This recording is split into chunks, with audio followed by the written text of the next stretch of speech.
we move on to Romans chapter 12, verses 1 and 2. I beseech ye therefore, brethren, by the mercies of God, that ye present your bodies a living sacrifice, holy, acceptable unto God, which is your reasonable service. So sermon number 2 is reasonable service. It is our reasonable service to live for God and to give Him everything that we have, make our bodies a living sacrifice to Him. And look what he says. He says, I beseech you. Now, beseech, that is a weird, funny word that basically means to beg. He says, I am begging you. And remember, Paul is writing this through the inspiration of the Holy Spirit from God. So this is God begging you. How awesome is it that God pleads with you? That God begs you to come to Him, begs you to live for Him, begs you to be in His service. In Isaiah we read, God says, all day long my hand is stretched out to a disobedient people. So God is so patient, God is so loving, and God is so kind. He's stretched out begging and pleading with us. And it all boils down to this: making our bodies a living sacrifice. God is begging us and begging men not to destroy their lives. Because our bodies are supposed to be a living sacrifice given in service to Him for as long as our breath is in us. He says, present our bodies as a living sacrifice. Don't destroy your bodies. And he says it's because of God's mercy. God is so merciful.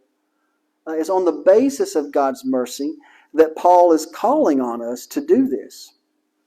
And we are not our own. Once we have come into the Lord, once we have given our heart to Jesus Christ, now He has our heart and He has the rest of us too. Our body belongs to Jesus. We are to offer it back to Him as a living sacrifice. Notice that phrase, living sacrifice. Now in the Old Testament, the sacrifices were slaughtered on the altar. So they were a dead sacrifice. But Paul is saying we are to be a living sacrifice. We are to live. We are to live as long as we possibly can, as long as God grants us life on this earth. And then in that time, we are to sacrifice to God. Our time, our energy, our everything that we've got, our thoughts. We're supposed to give it all to God and a living sacrifice unto God.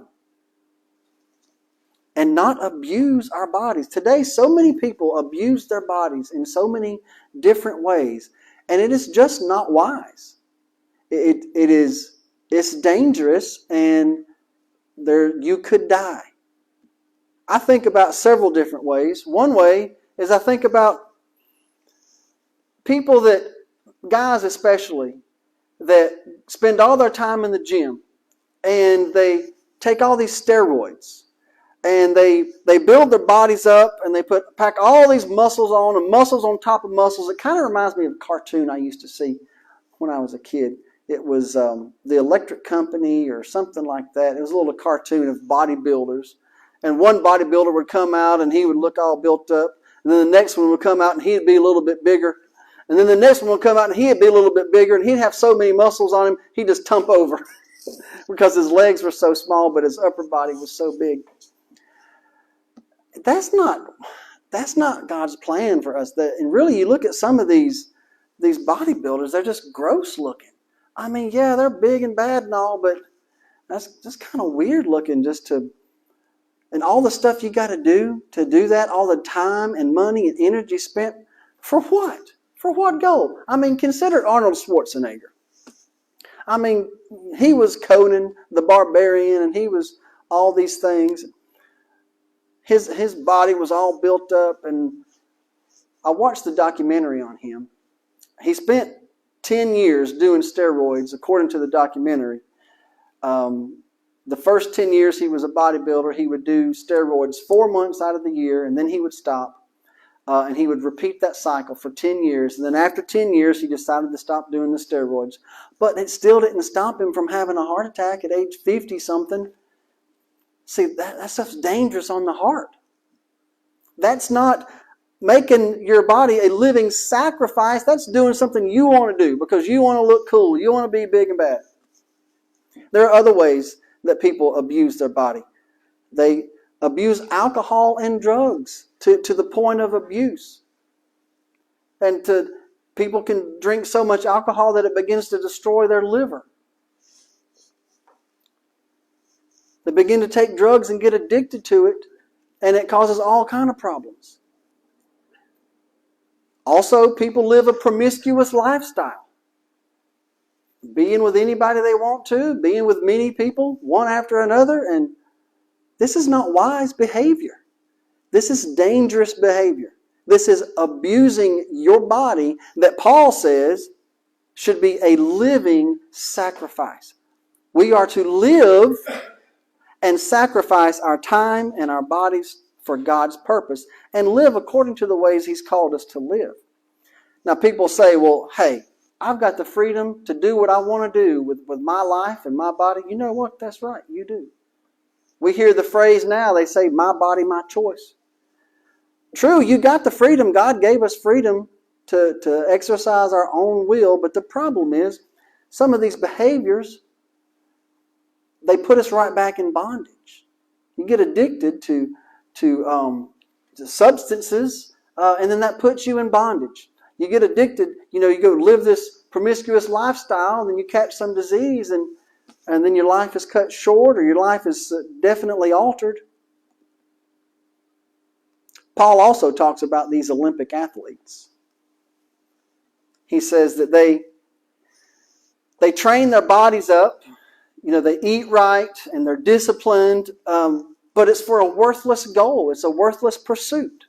It's an empty goal. So much energy is spent on these temporal things. They spend their life dedicated to learning this one sport or this one event so that they can compete and win what? A gold medal, or back in Paul's day, they got a little gold wreath they put on top of their head.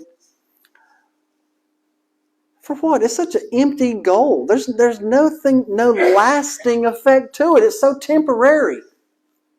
Jesus said, what does it profit a man if he gains the whole world, but he loses his very own soul?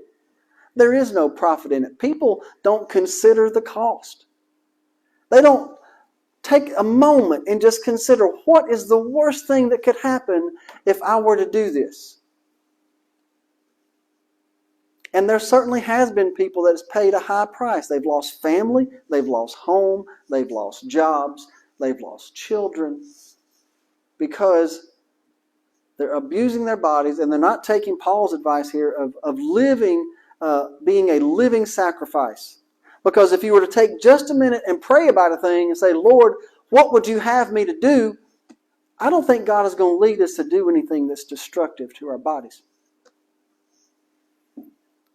And all these things, all these goals that we're looking for, they're all going to burn up in the fire in the end. The only thing that's going to last is anything you do for Christ. So think about that. Whatever you've done for Christ, and I'm sure you have done plenty, but whatever it is that you've done for Christ, that's the only thing that's going to last.